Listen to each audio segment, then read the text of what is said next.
Во Оризари од десната страна на Масалница на потокот од влезот во селото кон црквата Свети Атанаси се гради улицата Кеј на револуцијата.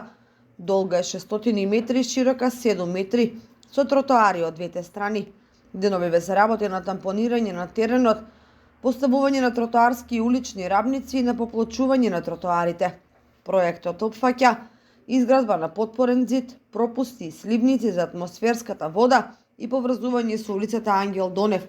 Изведувач на работите е Коле Трансинженеринг. Средствата во износ од 11,5 милиони денари се од буџетот на општина Кочани. Паралелно со градежните активности се работи и на уличното осветлување. Поставени се фундаменти за улични столбови. Работите ги изведува Кот Инженеринг од Скопје. За изградба на јавното осветлување на дел од улицата Кеј на револуцијата се наменети 2 милиони денари. Со изградбата на овој потек од улицата Кеот на Масалница на влезот во Оризари целосно ќе се обликува. Во функција на уредување на кеот на реката се и порамнувањето и чистењето на теренот во горниот тек на реката.